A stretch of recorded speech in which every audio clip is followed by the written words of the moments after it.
Ito yung paborito kong part sa cellphone, yung camera.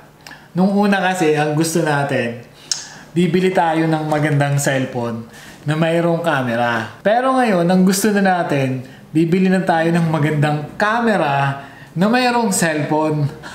Diba? So, meron siyang tatlong camera setup. Yung 50 megapixel wide, 8 megapixel na ultra wide, at saka yung 2 megapixel na macro. In good lighting, maganda naman yung kanyang output. At saka very sharp and accurate yung mga kulay.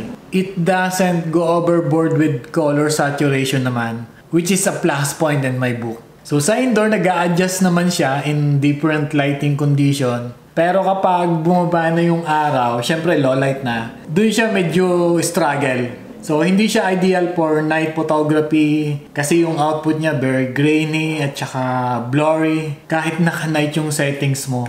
So yung selfies niya, balance naman and very natural. Hindi siya over-enthusiastic na kagaya ng ibang phone in this price range na sobra talaga yung enhancement ng picture. In terms of video, maganda naman siya kahit na not the sharpest video na makikita natin. Wala namang major setbacks. At okay din para sa akin ng stabilization niya. Ito yung handheld na video test niya. So, naglalakad ako ngayon. Tingnan natin kung sinong mas stable.